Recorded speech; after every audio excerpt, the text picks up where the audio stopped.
Assalamualaikum warahmatullahi wabarakatuh. Selamat datang di Kisah Gelap, tempat di mana cahaya tak selalu membawa keselamatan. Dan kegelapan bukan sekadar bayangan malam. Disinilah suara-suara yang tak terdengar oleh manusia biasa mulai bebek. Tempat kisah-kisah nyata, kelam, dan tak masuk akal muncul ke permukaan bukan untuk ditakuti, tapi untuk direnungi dan dipahami bahwa dunia ini lebih luas dari apa yang kasat mata. Malam ini, aku akan bawa kalian menyelami sebuah cerita yang terdengar seperti fiksi, tapi ini nyata, terjadi di sebuah kota kecil di Jawa Tengah, tentang seorang penjual sate kaki lima yang tak sengaja terlibat dalam urusan rumah tangga pelanggan tetapnya. Tapi bukan sekadar masalah ekonomi atau cekcok biasa. Yang satu ini melibatkan santet, iri hati darah daging, dan satu rahasia gaib yang selama ini tersimpan rapi di balik aroma sate yang menggoda. Siapa sangka, tukang sate keliling yang selama ini dianggap biasa oleh warga, ternyata menyimpan sesuatu yang tak mereka duga. Bukan ilmu hitam, bukan pula jimat-jimat atau raja sakti, tapi ada sesuatu dalam dirinya, sesuatu yang membuatnya bisa mencium bau santet, bahkan sebelum santet itu bekerja sepenuhnya. Dan malam itu, Teapot Setil, ia mengantar sate untuk keluarga langganannya yang baru saja pulang dari luar kota. Ia merasakan firasat aneh, aroma darah, tanah kuburan, dan kembang tujuh rupa seolah menyatu dalam satu asap tipis yang tak kasat mata. Apa yang sebenarnya terjadi? Siapa yang mengirim santet itu? Dan kenapa keluarga yang tampak harmonis ini bisa jadi target serangan gaib? Semua misteri itu mulai terungkap. Perlahan, seiring si tukang sate mengikuti instingnya, ia tak tahu siapa yang dilawan. Tapi ia tahu satu hal, jika ia tak bertindak malam itu juga, maka besok pagi mungkin ia hanya akan menyaksikan kabar duka di rumah langganannya. Dan yang lebih mengejutkan lagi, ternyata dalang di balik kiriman santet itu adalah adik kandung dari kepala keluarga yang jadi targetnya sendiri. Sakit hati, iri hati, dendam bertahun-tahun, dan rasa tak pernah dianggap semuanya menjadi api yang membakar jalur logika. Hingga jalan satu-satunya yang dipilih adalah menggunakan kekuatan gelap. Inilah cerita tentang keberanian dalam diam, tentang bagaimana orang kecil yang tak dipandang justru menjadi kunci penyelamat dari petaka besar. Ini bukan hanya soal sate dan pelanggan, tapi soal nyawa, karma, dan kebenaran yang tak bisa ditutupi selamanya. Selamat datang di Kisah Gelap. Bersiaplah, karena malam ini kebenaran akan terungkap dari balik bara arang dan tusukan sate. Namanya Pak Surya. Orang mengenalnya sebagai tukang sate keliling yang selalu datang menjelang senja. Dengan gerobak kayu sederhana dan arang menyala, ia menelusuri gang-gang kecil di sebuah kota kabupaten yang tenang di Jawa Tengah. Tak ada yang menyangka bahwa pria berusia hampir 50 tahun ini menyimpan kisah kelam yang suatu hari akan mengubah nasib satu keluarga. Kisah yang bukan berasal dari cerita, tapi dari kenyataan yang lebih menakutkan dari apapun yang bisa dibayangkan. Sudah hampir 15 tahun Pak Surya berjualan sate. Awalnya hanya sekadar untuk bertahan hidup setelah istrinya wafat, meninggalkan dua anak laki-laki yang masih kecil. Namun lama-lama, profesi ini bukan sekadar pekerjaan. Ia mengenal warganya satu persatu, hafal kebiasaan mereka, bahkan tahu mana rumah yang hanya beli 2 tusuk dan mana yang pesan sampai 10 bungkus. Ia adalah bagian dari lingkungan, meskipun kerap tak dianggap penting. Ada satu rumah yang menjadi langganan tetapnya, rumah besar di pojokan gang, dengan halaman luas dan pagar hitam. Penghuni rumah itu adalah keluarga Pak Damar, orang yang baru saja pindah kembali ke kampung halamannya setelah bertahan-tahan tinggal di Jakarta. Pak Damar dikenal sebagai orang baik, istrinya ramah, dan anak-anaknya pun sopan. Mereka bukan tipe keluarga yang sombong meskipun jelas-jelas terlihat berada. Saat pertama kali pindah, merekalah yang memanggil Pak Surya dengan ramah, bahkan memberi tip lebih setiap kali membeli. Pak Surya tak pernah menyangka akan terlibat dalam urusan rumah tangga mereka. Tapi semenjak itu, ia mulai memperhatikan sesuatu yang berbeda. Mula-mula dari cara keluarga itu memperlakukan makanan. Setiap kali memesan sate, Pak Damar selalu meminta dibungkus 2 kali 1 untuk keluarganya, 1 lagi antak penjaga rumah. Awalnya Pak Surya mengira itu hanya istilah biasa, mungkin pembantu rumah tangga atau satpam malam. Tapi suatu malam, anak bungsu Pak Damar, anak perempuan yang baru berusia 7 tahun, berbisik kepadanya saat mengambil sate. "Pak Surya, Bapak tahu nggak, yang makan sate ini bukan cuma kami, tapi juga yang ada di belakang rumah. Tapi nggak boleh cerita ke siapa-siapa." Waktu itu Pak Surya hanya tersenyum. Ia tak ingin menganggap serius omongan anak kecil. Tapi dalam hatinya ada rasa tak enak. Bukan karena takut, tapi karena ia tahu anak kecil tak akan bicara begitu. jika tak melihat sesuatu. Apalagi anak seusia itu biasanya belum cukup mengerti soal rahasia keluarga. Hari-hari berlalu, dan hubungan Pak Surya dengan keluarga Pak Damar semakin akrab. Suatu malam, Pak Damar bahkan mengajak ngobrol lebih lama. Ia bilang kalau rumah itu dulunya milik orang tuanya, tapi sudah belasan tahun kosong. Ada alasan kenapa rumah itu tak ditinggali sejak lama. Ada cerita-cerita lama, kata Pak Damar, sambil tersenyum pahit. Tapi ia tak menjelaskan lebih lanjut, hanya berkata, kami sudah ruqyah sebelum pindah. Insya Allah aman. Pak Surya hanya mengangguk. Ia tak mau mengusik, walaupun hatinya mulai mengumpulkan potengen-potengen aneh yang terjadi selama beberapa minggu terakhir.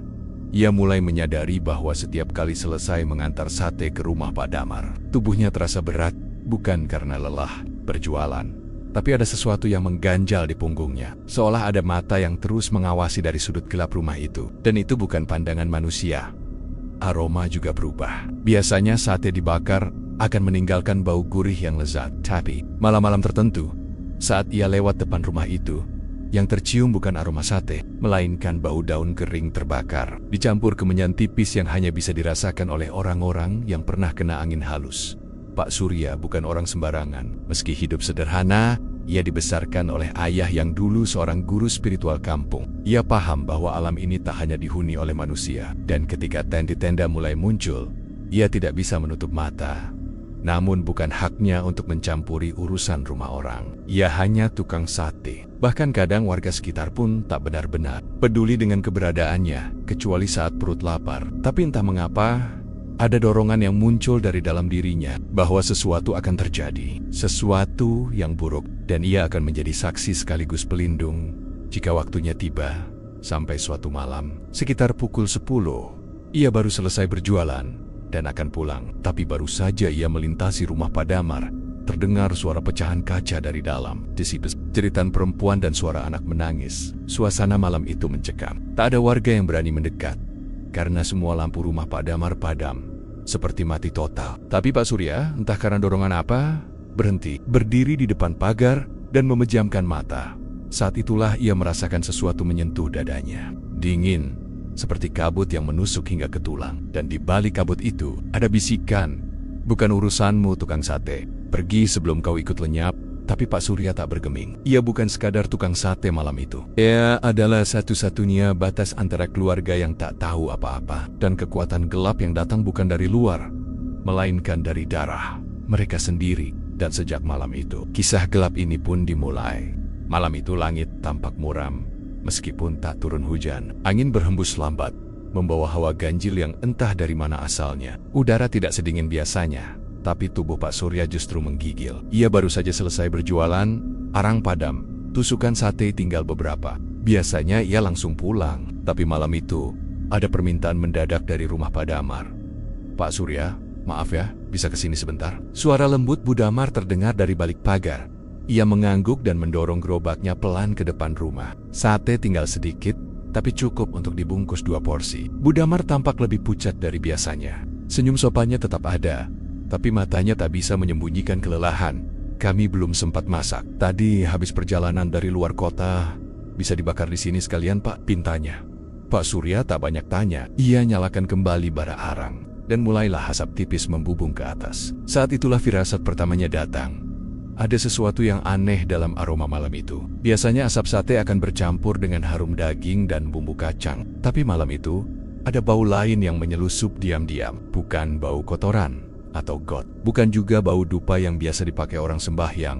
Ini lebih samar, tapi tajam, seperti daun kering, bunga Kamboja, dan tanah kuburan yang basah. Pak Surya berhenti sejenak, tangannya menggenggam kipas. Ia menoleh ke kanan dan ke kiri, seolah ingin memastikan tidak ada yang mempermainkannya. Tapi jalanan sepi, bahkan jangkrik pun mendadak berhenti bersuara.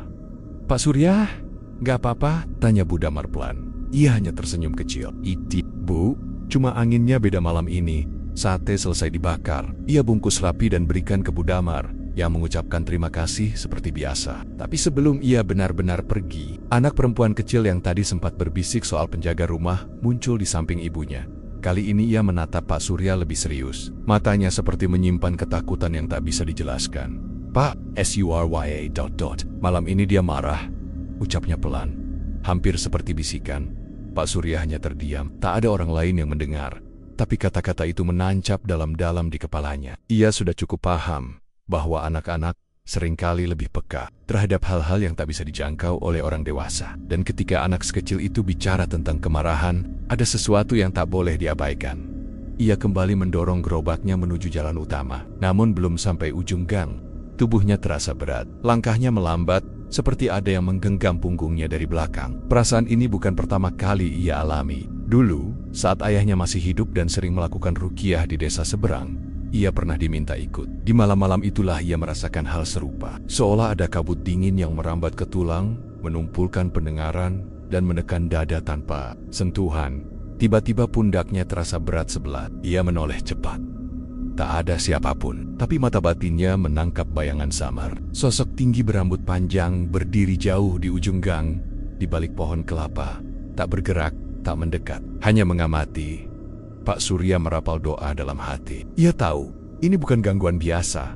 Ini bukan makhluk iseng atau jin gentayangan. Ini kiriman, dan kiriman semacam ini biasanya tidak datang tanpa alasan.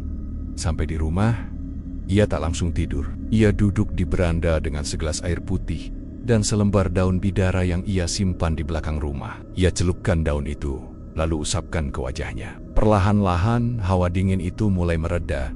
Tapi pikirannya masih bergulat. Bau, bisikan, sosok hitam, dan ucapan anak kecil tadi. Semua membentuk pola yang tidak bisa diabaikan. Malam itu, ia bermimpi. Dalam mimpinya, ia melihat rumah Pak Damar dikelilingi oleh tali hitam yang membelit seperti ular. Di dalam rumah Bu Demar dudak, menangis, sementara anaknya tidur gelisah. Pak Damar berdiri di dekat jendela, memandangi halaman kosong yang tiba-tiba berubah menjadi makam tua. Dan dari bawah tanah, tangan-tangan hitam mencuat, meraih jendela dengan suara berderak seperti ranting patah. Pak Surya terbangun dengan napas tersengk. Keringat dingin membasahi tubuhnya meski udara pagi masih dingin. Ia tahu, mimpi itu bukan bunga tidur. Itu adalah peringatan. Pagi harinya, ia mencoba mendatangi rumah Pak Damar, tapi pagar tertutup rapat. Ia lihat mobil masih ada, tirai jendela tertutup. Ia tak mengetuk. Hatinya berkata untuk menunggu. Jangan gegabah, bukan waktunya. Hari-hari berikutnya tenda-tenda itu terus muncul. Setiap lewat depan rumah Pak Damar, angin jadi sunyi. Bau aneh datang kembali, dan gerobaknya seakan lebih berat ditarik. Ia mulai melihat kucing hitam duduk di atas pagar, tak bergerak, hanya menatapnya, dan anak Pak Damar tak terlihat lagi bermain di halaman. Rumah itu perlahan menjadi lebih sepi dari biasanya. Tapi yang paling membuat Pak Surya gelisah adalah setiap malam mimpi itu kembali. Kadang berubah, kadang sama. Tapi satu yang tak pernah hilang adalah suara lirih seorang perempuan di ujung mimpinya. Suara itu berkata, dia bukan orang jauh. Dia saudara darahnya sendiri. Pak Surya tahu harus mulai dari mana. Ia hanya seorang penjual sate. Bukan dukun, bukan ustadz, bukan siapa-siapa. Tapi firasat itu tak pernah salah. Ada sesuatu yang sedang berjalan menuju puncaknya. Dan jika ia diam saja, mungkin akan ada yang kehilangan nyawa. Firasat malam pertama, itu bukan hanya sekadar pertanda. Itu adalah panggilan. Panggilan dari sesuatu yang tak kasat mata untuk menyelamatkan apa yang masih bisa diselamatkan. Tak butuh waktu lama sejak malam pertama itu. Gangguan demi gangguan mulai muncul di rumah Pak Damar. Tapi anehnya, semuanya datang dengan cara yang tak terlihat halus, senyap, tanpa bekas, tapi dampaknya terasa jelas. Gangguan-gangguan ini bukan yang bisa ditangkap kamera, bukan pula yang bisa dilaporkan ke polisi. Mereka bekerja dari balik tirai dunia, dari celah yang tak dijangkau akal sehat. Pak Surya sendiri menyaksikan perubahannya, perlahan-lahan. Ia tak selalu datang ke rumah Pak Damar, tapi tiap kali melintas, ada yang berubah. Aura rumah itu tak lagi ramah. Dulu terasa hangat, terbuka, dan bersahabat. Sekarang, seakan ada tembok tak terlihat yang menolak siapapun untuk mendekat. Lampu-lampu redup di malam hari, suara-suara kecil terdengar aneh dari dalam. Dan udara di sekitar halaman depan selalu lebih dingin dari tempat lain. Suatu sore, ia sempat bertemu Bu Damar di warung kecil dekat gang. Wajahnya pucat, matanya sayu, dan suara lirihnya hampir tak terdengar. Anak saya, Pak Surya, sudah 3 hari demam tinggi, tapi dokter bilang gak ada gejala apa-apa. Pak Surya hanya bisa mengangguk pelan. Ia tahu, ini bukan sakit biasa. Anak kecil biasanya jadi yang paling dulu terkena imbas. Jika ada kiriman atau gangguan gaib, mereka seperti spons menyerap energi di sekitarnya, tanpa bisa membedakan mana yang baik dan mana yang buruk. Tak lama setelah itu, kabar lain datang dari tetangga sebelah rumah Pak Damar. Mereka mengaku sering mendengar suara orang menangis di tengah malam. Suara perempuan, kadang seperti sedang memohon ampun, kadang seperti tertawa tertahan, lalu menangis lagi. Awalnya mereka mengira itu suara Bu Damar, tapi ketika ditanyakan langsung, Bu Damar hanya diam, tatapannya kosong, seperti orang yang tak yakin pada dirinya sendiri. Malam-malam pun mulai terasa lebih panjang bagi keluarga itu. Anak mereka yang paling kecil sering terbangun sambil menjerit, memukul-mukul bantal, dan menunjuk ke sudut ruangan. Katanya ada ibu tua berdiri di sana, diam saja, matanya merah dan rambutnya menutupi wajah. Kadang ia juga menunjuk ke kolong meja makan. Pernah suatu malam, Pak Damar mengangkat anaknya dari lantai yang dingin dan mendapati telapak tangan kecil itu membiru seperti habis digenggam keras oleh sesuatu. Tapi bukan hanya anak-anak, Ibu Damar pun mulai berubah. Ia yang biasanya lembut dan ceria, kini sering murung, sering melamun lama di ruang tamu, menatap tembok, atau menggumam sendiri tanpa sadar. Pernah sekali Pak Damar terbangun dan melihat istrinya berdiri menghadap jendela di pukul 3 pagi, tubuh kaku, mata terbuka, tapi napasnya seperti orang tidur. Ia tak menjawab ketika dipanggil, dan baru tersadar ketika Pak Damar membacakan ayat pendek yang dulu diajarkan ibunya waktu kecil. Sejak saat itu, Pak Damar mulai sadar ada yang tidak beres, tapi ia belum tahu harus mencari pertolongan kemana. Ia bukan orang yang percaya hal mistis. Selama di Jakarta hidupnya lekat dengan dunia modern logika, teknologi, pengobatan medis. Tapi sekarang, di kampung halaman, ia seperti didorong untuk percaya pada apa yang dulu selalu ia abaikan. Pak Surya, dari kejauhan, merasakan semuanya. Tak sekali dua kali ia mendengar suara aneh saat lewat malam hari. Ada tawa lirih yang berhembus di sela-sela angin, yang tak berasal dari manusia. Bahkan suatu malam, saat ia lewat gerbang rumah Pak Damar, gerobaknya berhenti sendiri. Roda belakang seperti tersangkut sesuatu, padahal jalanan rata. Dan saat ia menoleh, ada bekas kaki di tanah. Tapi bukan kaki manusia, lebih kecil. Tapi bertapak 4, bekasnya basah, seperti baru keluar dari air. Meskipun malam itu tak hujan, ia tak ingin ikut campur. Tapi hari demi hari, bisikan itu semakin kuat. Bisikan yang tak keluar dari mulut siapapun, tapi menggema di dalam hati dan kepala. Tolonglah mereka. Mula-mula ia mengabaikan, tapi malam berikutnya ia bermimpi. Kali ini bukan tenggen-tenggen dari tanah yang datang, tapi suara azan yang tak selesai, seperti terganggu oleh jeritan. Dan di mimpi itu, ia melihat sosok anak Pak Damar duduk sendirian.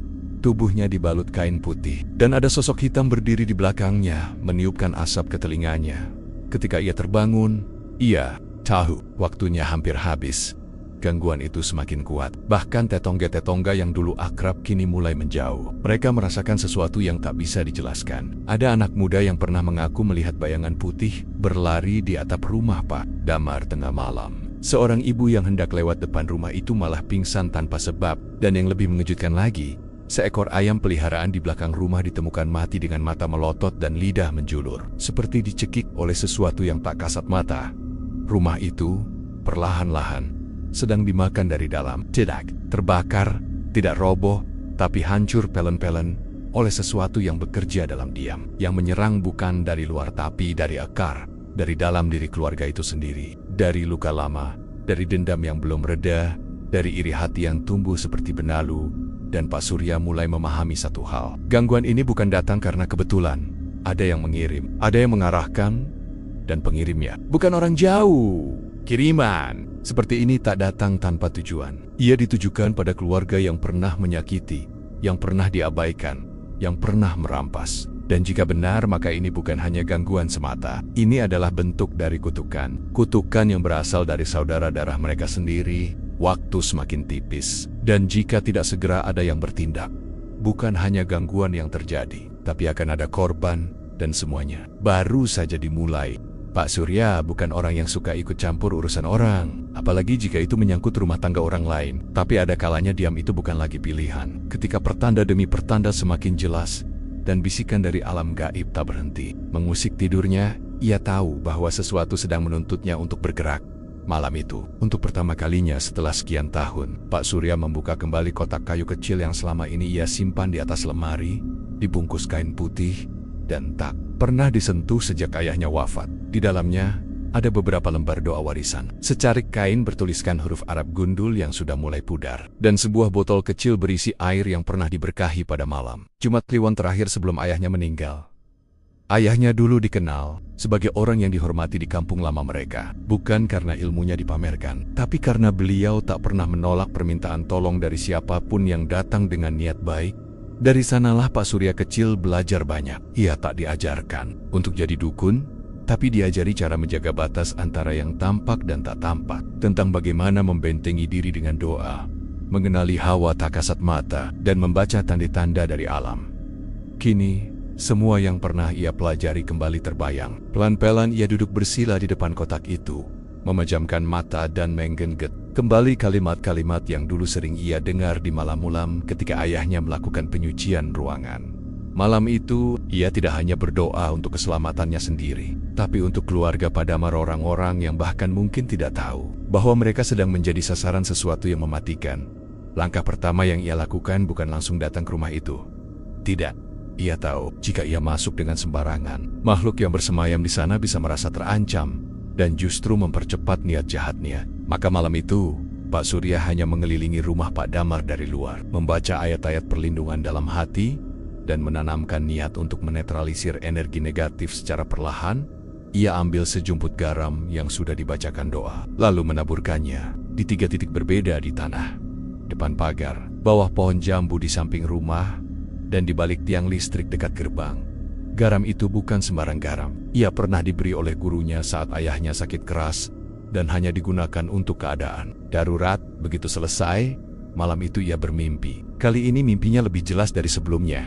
Dalam mimpi itu, ia melihat seseorang duduk bersila di tengah ruangan gelap. Sosok laki-laki muda, wajahnya tak asing. Ia seperti Pak Damar, tapi bukan mirip, namun ada sinar dengki di matanya. Di sekelilingnya ada lilin-lilin kecil, dan di depannya terbentang foto keluarga Pak Damar yang telah dicoret-coret hitam. Di atas meja, ada boneka kain kecil dengan jarum tertancap di bagian leher.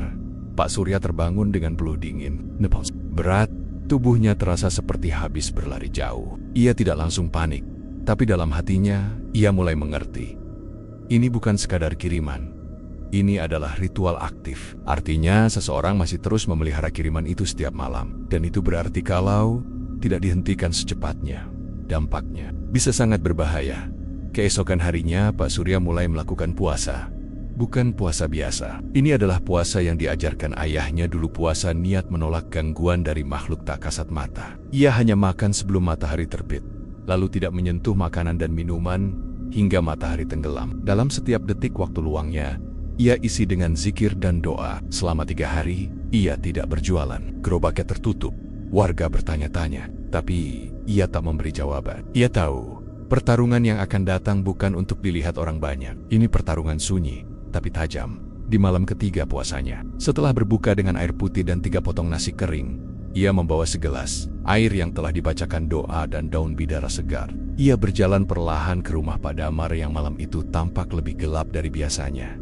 Tanpa mengetuk, ia berdiri di depan pagar, menundukkan kepala, dan membaca ayat perlindungan sambil memercikan air di tangannya ke arah pagar. Seket. Angin berembus kencang dari dalam rumah, daun-daun berjatuhan, lampu teras berkedip-kedip.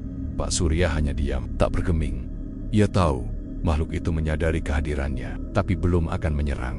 Masih mengintai, menunggu waktu yang tepat. Malam itu juga, Pak Damar tiba-tiba keluar rumah. Wajahnya letih, matanya sembab. Ia terlihat terkejut melihat Pak Surya berdiri di depan gerbang. Pak Surya, suaranya lemah. Maaf Pak Damar, saya tahu ini mungkin terdengar aneh, tapi saya minta izin untuk bantu. Pak Damar tidak langsung menjawab, tapi dari matanya terlihat ia mulai menyerah pada logika. Ia mulai menerima bahwa yang terjadi di rumahnya bukan sesuatu yang bisa dijelaskan dokter atau psikolog. Masuklah, katanya akhirnya. Dan saat itulah Pak Surya tahu, peran lamanya telah kembali. Bukan hanya sebagai tukang sate, tapi sebagai pelindung yang dituntun oleh warisan lama, warisan dari ayahnya. Ilmu tua yang selama ini ia simpan rapat, ilmu yang kini harus digunakan demi menyelamatkan sebuah keluarga dari amukan gaib yang dikendalikan oleh darah mereka sendiri. Malam itu, langkah Pak Surya terasa lebih berat dari biasanya. Bukan karena kelelahan fisik, tapi karena beban yang mulai nyata. Ia tak lagi menerka-nerka. Ia tahu pasti bahwa rumah Pak Damar sedang dikepung oleh kekuatan tak kasat mata, kekuatan yang dikirim dengan sengaja, dipelihara dalam diam, dan ditujukan untuk menghancurkan perlahan tidak hanya tubuh tapi juga jiwa. Setelah diizinkan masuk oleh Pak Damar, ia tak langsung masuk ke dalam rumah. Ia berdiri di halaman, tepat di depan pintu, dan membiarkan kakinya merasakan tanah. Ia memejamkan mata sejenak, mengatur napas, membiarkan dirinya terbuka, membaca, hawa, mendengarkan apa yang tidak terdengar oleh telinga biasa. Dalam diamnya, ia mulai merasakan denyutan aneh di bawah telapak kakinya, seperti ada aliran halus yang bergerak pelan di dalam tanah. Di sanalah, ia tahu, sesuatu tertanam. Pak Damar yang berdiri di belakangnya tampak gelisah. "Pak Surya, kalau memang ada yang dikirim ke rumah ini, itu artinya ucapannya terputus, tak sanggup melanjutkan." Pak Surya menoleh pelan. "Saya minta izin gali sedikit di halaman ini, Pak. Di sudut dekat pohon jambu.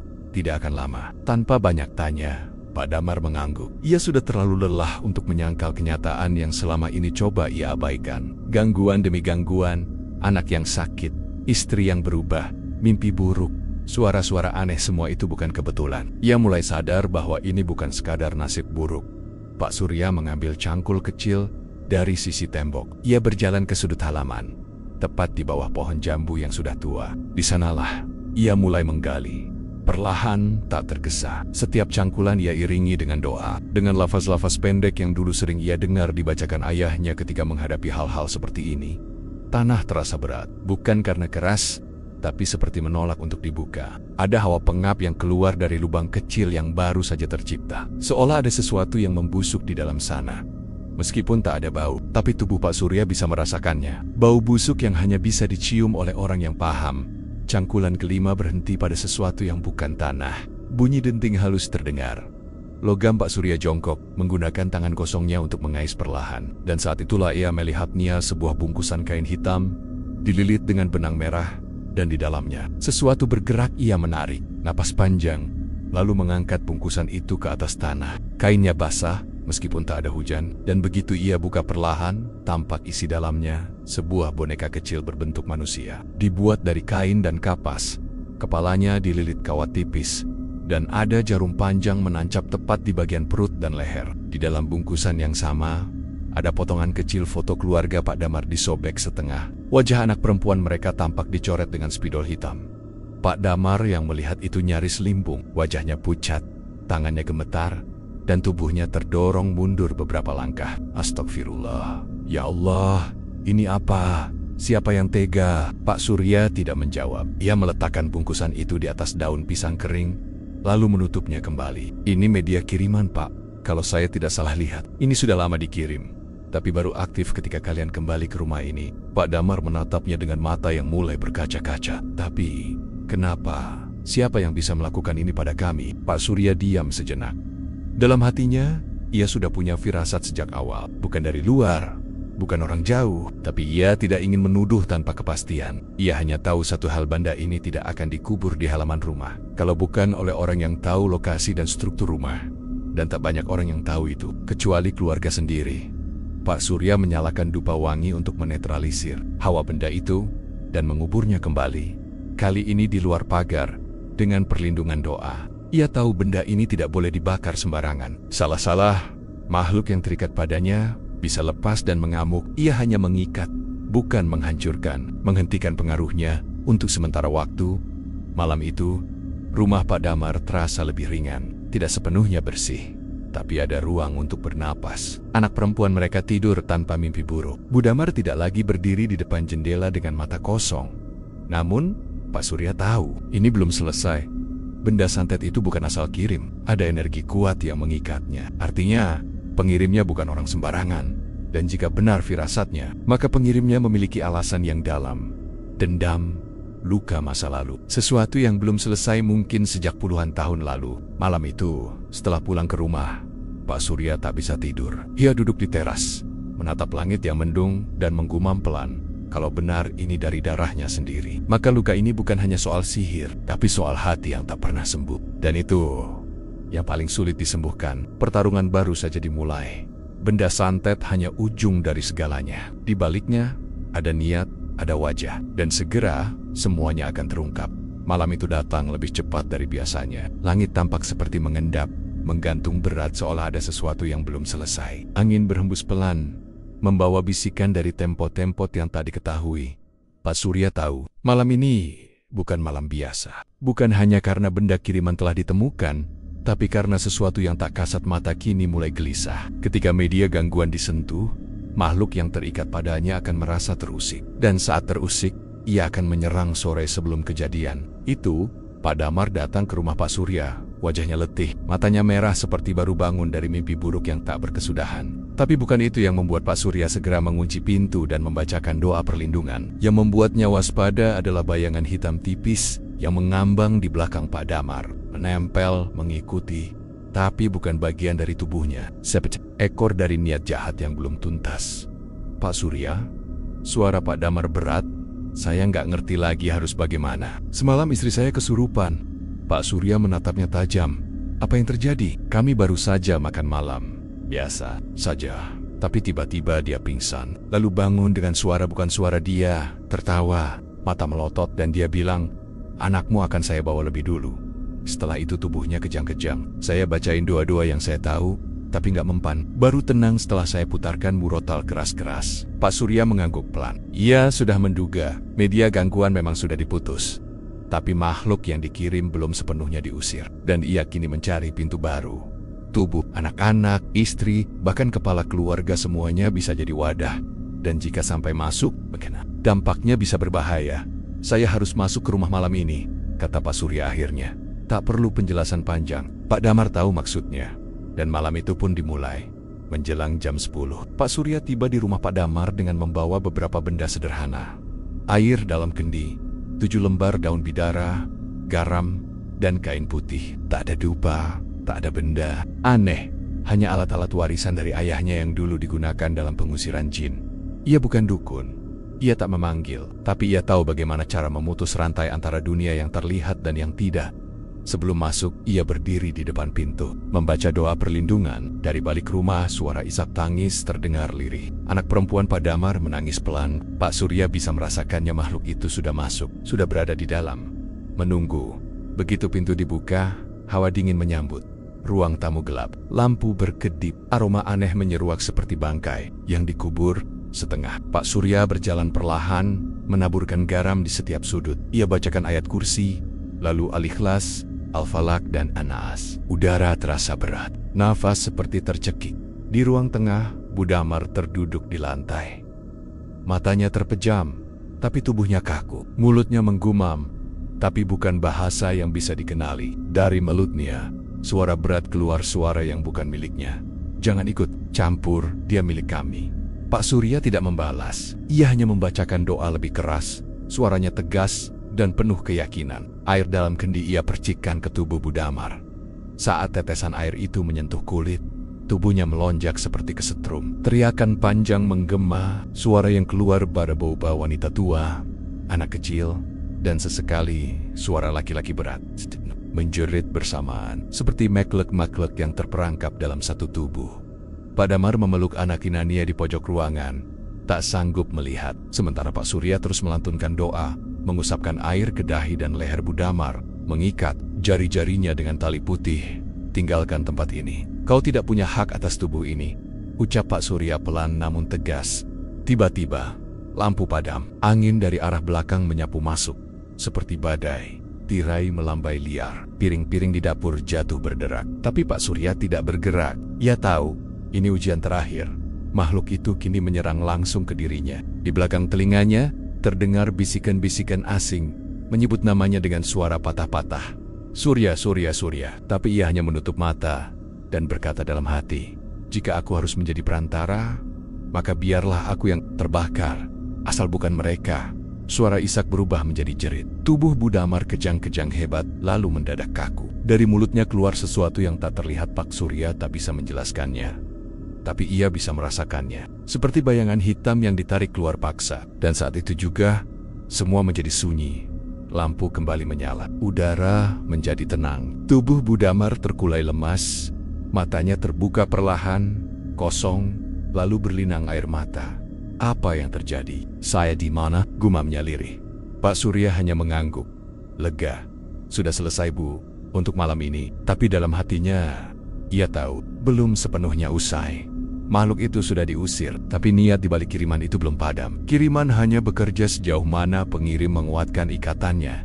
Dan ikatan itu masih terhubung. Ada orang di luar sana yang masih menyimpan dendam. Dan dalam waktu dekat, wajahnya akan muncul. Bukan dari bayang-bayang, tapi dari darah daging sendiri. Hari-hari setelah pengusiran itu berjalan tenang. Terlalu tenang. Seolah badai yang semalam mendera rumah Pak Damar telah benar-benar sirna. Tak ada lagi mimpi buruk. Anak-anak bisa tidur dengan nyenyak. Dan Bu Damar perlahan kembali seperti sedia. Tapi justru dari ketenangan itulah Pak Surya tahu, ini bukan akhir, hanya jeda. Ia sudah terlalu sering melihat pola seperti ini. Setelah serangan gagal, makhluk kiriman akan mundur. Tapi pengirimnya tidak. Justru dari sanalah amarah mereka membara. Dan jika si pengirim masih hidup, masih menyimpan dendam, maka kiriman berikutnya bisa lebih ganas. Pak Surya merasa waktunya sudah mendesak. Ia harus tahu siapa pelakunya, siapa yang mengirim, siapa yang tega menjadikan anak kecil sebagai target, siapa yang punya akses dan niat begitu dalam pada keluarga ini. Ia butuh jawaban, tapi bukan dari jin, bukan dari mimpi. Ia butuh pengakuan manusia. Sore itu, ia memanggil Pak Damar untuk berbincang serius. Mereka duduk di belakang rumah, di bawah pohon jambu yang sempat jadi tempat tertanamnya benda santet. Suasana sunyi, hanya suara angin dan ia mayem tetangga yang sesekali terdengar. Pak Damar, maaf saya tanya, ujar Pak Surya hati-hati. Siapa saja yang tahu denah rumah ini? Maksud saya, sebelum Bapak sekeluarga kembali ke sini. Pak Damar terdiam. Lama, matanya menatap tanah seolah mencari sesuatu. Nafasnya pelan. Lalu ia bicara. Hanya saya dan adik saya. Adik kandung? Tanya Pak Surya. Iya, namanya Rendra. Pak Surya diam, menunggu lanjutan yang ia tahu pasti akan keluar. Dan benar saja, kami dulu besar di rumah ini. Waktu orang tua kami meninggal, rumah ini diwariskan ke saya. Karena saya anak sulung. Tapi waktu itu, Rendra nggak setuju. Dia merasa lebih berhak, karena dia yang paling lama merawat bapak ibu di kampung. Saya tinggal di Jakarta. Lalu, kami sempat ribut besar. Dia marah, bilang saya cuma datang untuk harta warisan. Tapi saya nggak niat menjual rumah ini. Saya cuma mau memperbaiki dan menghidupkan kembali kenangan orang tua kami. Tapi entah kenapa, dia pergi dengan marah. Sejak itu, kami tidak saling bicara. Pak Surya menarik napas panjang. Kepalanya mengangguk. Perlahan, Pak, kalau benar seperti itu, dan dia tahu struktur rumah ini luar dalam, maka bisa jadi dialah yang menanam benda itu. Pak Damar menoleh cepat. Wajahnya terkejut. Hampir tak percaya. Rendra, tapi dia adik saya sendiri. Justru karena itu, Pak, sahut Pak Surya pelan. Luka yang dalam hanya bisa ditorehkan oleh orang yang pernah kita cintai. Pak Damar terdiam. Lama, matanya kosong. Ia seperti menelan kenyataan pahit yang selama ini tak ia mau hadapi. Bahwa kadang, darah sendiri bisa berubah jadi racun. Dan ketika dendam tak diobati, ia mencari jalannya sendiri. Dalam bentuk paling gelap hari itu juga, Pak Damar memberanikan diri menelepon Rendra. Awalnya tak dijawab, tapi setelah beberapa kali telepon diangkat. Dan percakapan mereka berlangsung singkat, tapi cukup untuk membuat tubuh Pak Damar lemas saat kembali dari ruang tamu. Dia nggak mengelak, Pak Surya. Tapi dia juga nggak mengaku langsung. Dia cuma bilang, kau yang mulai semuanya. Jadi jangan salahkan kalau aku mengakhirinya. Pak Surya menunduk. Ia tahu pengakuan tak akan keluar langsung. Tapi kalimat itu sudah cukup. Dendam sudah tumbuh. Kiriman sudah dikirim. Don Pelt adalah saudara kandung sendiri. Malam itu, Pak Surya duduk sendiri di depan rumahnya. Tak ada gerobak sate. Tak ada arang menyala. Hanya kopi pahit dan selembar sajadah usang di hadapannya. Ia bicara pada dirinya sendiri. Atau mungkin pada semesta. Orang jahat biasanya datang dari luar. Tapi yang paling membunuh datang dari dalam. Dendam keluarga adalah yang paling sulit dipadamkan. Bukan karena ilmunya, tapi karena akar emosinya. Dan untuk memutusnya, bukan hanya butuh doa, tapi keberanian untuk mengampuni, untuk melepaskan. Yang selama ini digenggam terlalu erat. Dan itulah ujian terberat yang sedang dihadapi. Keluarga Pak Damar, mereka bukan lagi sedang melawan santet, tapi sedang melawan luka yang sudah terlalu lama membusuk dalam diam. Beberapa hari berlalu sejak percakapan singkat itu. Sejak Pak Damar mendengar sendiri suara adik kandungnya, Rendra, yang mengakui tanpa mengaku, yang menyisipkan ancaman dalam kalimat tenang. Kau yang mulai semuanya." Kalimat itu terus bergema dalam benak Pak Damar seperti gonggongan anjing di malam sepi. Tidak keras, tapi mengganggu pikiran dan sulit hilang dari kepala. Rumah itu sudah mulai tenang, anak-anak bisa tertawa lagi. Bu Damar bisa masak tanpa merasa seperti ada yang mengawasi dari sudut dapur, dan suara-suara aneh sudah lama tak terdengar. Tapi, entah mengapa, ketenangan ini seperti tenang yang dibuat-buat, hening yang tidak wajar. Seperti seseorang yang diam karena sedang merencanakan sesuatu. Seperti malam sebelum badai berikutnya. Tapi sebelum badai datang kembali, ada sesuatu yang tak terduga terjadi. Pak Surya sedang duduk di warung kopi pagi itu saat seseorang mendekat pelan. Wajahnya asing bagi banyak orang di kampung itu, tapi tidak baginya. Dia mengenal garis wajah itu. Sorot mata yang dulu sering menemani ayahnya menanam pohon, suara berat yang dulu terdengar mengaji di malam Jumat itu, Rendra. Tapi wajah Rendra sekarang tidak seperti dulu. Pucat, mata cekung, tubuh kurus dan langkahnya menyeret. Pak Surya menatapnya tanpa kata. Dan Rendra hanya berdiri di hadapannya, memegang secari kertas kusam, lalu duduk pelan. "Surya," suaranya lirih. "Rendra," balas Pak Surya pelan. Tak ada permusuhan, hanya sunyi yang menggantung. Tapi di balik sunyi itu, ada beban yang nyaris tak tertahan. "Aku bermimpi aneh beberapa malam terakhir. Mimpi yang sama, seperti diikat. Tubuhku nggak bisa gerak. Lalu tiba-tiba muncul sosok Pak Haji, ayah kalian berdua, berdiri di tengah kebun, sambil menunjukku, tapi wajahnya bukan marah. Justru kecewa." Pak Surya hanya mengangguk. Ia tahu, mimpi seperti itu bukan mimpi biasa, apalagi kalau yang muncul adalah orang yang sudah meninggal. Biasanya, itu tanda bahwa batas antara dunia kita dan alam seberang sedang bergetar. Dan kadang, yang datang tidak sekadar ingin dilihat, tapi ingin menyampaikan sesuatu. "Aku sakit, Surya. Sudah ke dokter, tapi mereka bilang organ dalamku baik-baik saja. Tapi aku makin lemah. Badan ini rasanya seperti ditarik ke bawah. Tiap malam ada yang duduk di dadaku tiap aku tidur." Dan suara-suara itu. Rendra memejamkan mata. Tangannya gemetar. Suara anak kecil tertawa, lalu berubah jadi tangisan, lalu jadi lolongan aneh. Aku pikir aku gila. Pak Surya menarik napas dalam. Perlahan, akhirnya karma mulai bekerja. Dalam dunia gaib, apa yang dikirim akan mencari jalan kembali cepat atau lambat. Apalagi jika si penerima tidak benar-benar hancur, maka makhluk kiriman yang tak mendapat tempat bisa berbalik menyerang si pengirim. Itulah yang sedang terjadi pada Rendra. "Benda yang kau tanam di halaman rumah itu," ujar Pak Surya tanpa menoleh, "sudah kami angkat.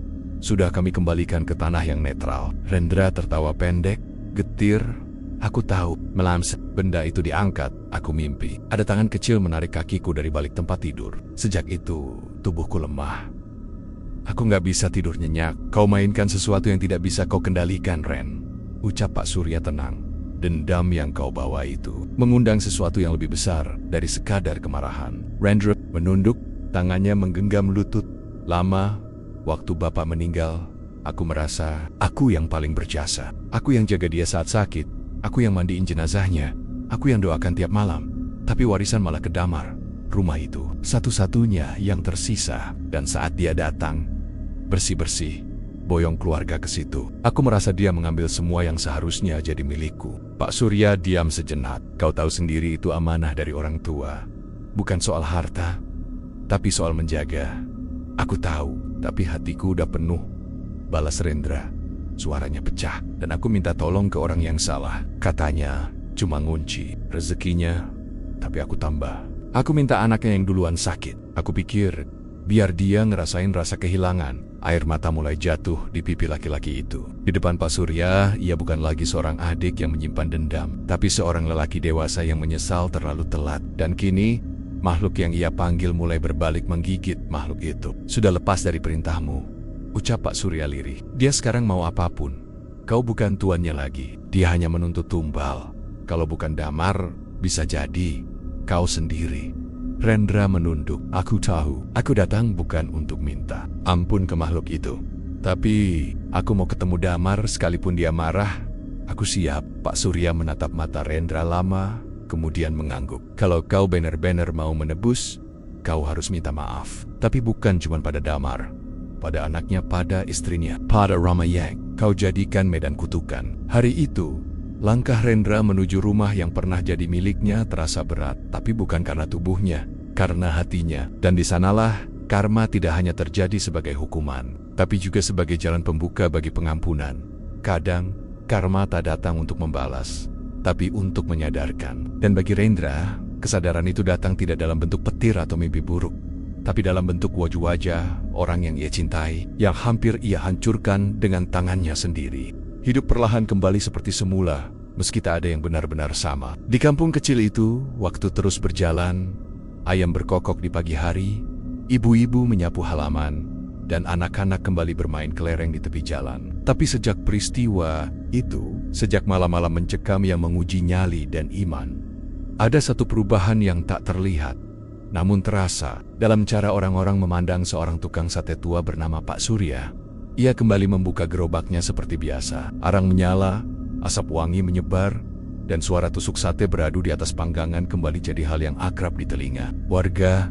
Tapi setiap kali Pak Surya melayani pelanggan, selalu ada tatapan hormat yang diam-diam diselipkan. Bukan karena harga satenya murah, bukan karena rasanya juara, tapi karena mereka tahu laki-laki sederhana itu telah menyelamatkan satu keluarga dari kehancuran yang datang bukan dari dunia nyata. Pak Damar dan keluarganya sudah kembali pulih. Rendra, sang adik, telah tinggal sementara di pesantren kecil yang dipilihnya sendiri untuk membersihkan diri dan menebus dosa yang ia ciptakan dengan tangannya sendiri. Ia datang ke rumah kakaknya membawa maaf, dan meski air mata tumpah, Pak Damar menerimanya. Bukan karena ia tak sakit hati, tapi karena ia tak ingin kutukan itu mengalir ke anak-anaknya. Dendam, kalau tidak diputus, akan tumbuh seperti warisan, dan ia memilih mengakhirinya di dirinya. Pak Surya menyaksikan semua. It's dari Joe. Ia tidak ikut campur setelah semuanya mereda. Ia tahu tugasnya hanya sampai di batas tertentu. Ia bukan penyelamat, bukan guru spiritual, apalagi dukun. Ia hanya menjalankan apa yang ia tahu dan yang diajarkan ayahnya dulu. Kalau kamu bisa bantu, jangan berpaling. Kalau kamu tahu caranya menyelamatkan, jangan tutup mata. Tapi setelah itu, biarlah kehidupan kembali berjalan seperti semula. Ada satu malam, sebulan setelah semuanya selesai, seorang pemuda datang menghampirinya di warung sate. Pak Surya, katanya pelan. Saya dulu yang sering ngeledek bapak dukun palsu. Maaf Pak, saya nggak tahu. Pak Surya hanya tersenyum, mengipasi satenya. Saya juga bukan dukun, saya tukang sate. Pemuda itu tertawa kecil, tapi dari tawanya ada rasa hormat yang tak bisa disembunyikan. Dan memang, begitulah Pak Surya hidup kembali di antara asap sate. Suara malam yang tenang, dan bayangan masa lalu yang perlahan memudar. Ia tidak pernah menceritakan secara lengkap apa yang ia lakukan kepada siapapun. Tak pernah membanggakan ilmu warisan ayahnya, tak pernah menjual jasa. Ia tetap laki-laki tua sederhana, dengan baju batik usang dan topi caping tipis. Namun, setiap malam Jumat, ketika suara azan maghrib menggema dari surau kecil, ada beberapa warga yang diam-diam datang ke rumahnya hanya untuk minta doa. Ada ibu hamil yang ingin rumahnya dijauhkan dari gangguan. Ada anak muda yang sering mimpi buruk. Ada bapak tua yang kehilangan ayam peliharaan dengan cara aneh. Dan Pak Surya akan selalu menerima mereka dengan secangkir teh panas dan doa sederhana. Tanpa janji, tanpa syarat, ia tidak pernah berkata bahwa ia bisa menyembuhkan. Tapi ia selalu bilang, kalau ada niat baik, insya Allah ada jalan. Malam-malam pun kini lebih damai.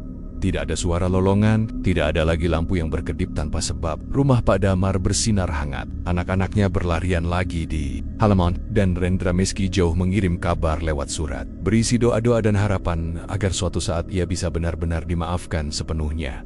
Dan Pak Surya kembali ke hidupnya yang dulu. Tapi kini, setiap tusuk sate yang ia panggang seakan menyimpan jejak kisah panjang. Kisah gelap tentang dendam, santet, dan pertarungan tak terlihat. Kisah yang tak akan diceritakan kepada semua orang, tapi diam-diam mengalir dalam rasa hormat yang tumbuh di mata para tetangga. Karena di balik aroma sate yang sedap itu, tersimpan pelajaran tentang keberanian, maaf, dan kebenaran yang tetap berdiri meski tak terlihat. Ia hanyalah tukang sate, tapi setelah malam itu, di mata banyak orang, ia adalah penjaga sunyi yang menyelamatkan nyawa, tanpa pernah minta balas jasa. Dan begitulah, kisah gelap ini berakhir, bukan dengan dentuman atau jeritan, tapi dengan pelandengan air mata, pengampunan, dan satu tusuk sate yang kembali dibakar di bawah langit malam yang tenang dari luar. Kita hanya melihat seorang tukang sate biasa, tapi siapa sangka, di balik asap arang dan suara daging mendesis, tersembunyi ilmu warisan, nyali yang besar, dan keberanian menantang kekuatan dari dunia tak terlihat. Kadang, pahlawan sejati tak datang dengan jubah, melainkan dengan gerobak, sandal jepit, dan niat tulus menolong. Kisah ini jadi pengingat bahwa dendam bisa membutakan darah daging sendiri, dan bahwa niat jahat sekuat apapun akan selalu menemukan jalan pulang, menghantam pengirimnya kembali. Dunia gaib tak pernah diam, tapi ia pun tak akan mengganggu mereka yang menjaga diri, menjaga hati, dan menjaga niat. Terima kasih sudah mengikuti perjalanan penuh ketegangan, emosi, dan hikmah ini. Kalau kamu suka cerita seperti ini, kisah mistis, pesugihan, santet, hingga kejadian nyata yang menyimpan rahasia dunia lain, jangan lupa subscribe channel Kisah Gelap, nyalakan loncengnya, dan bantu share ke teman-temanmu.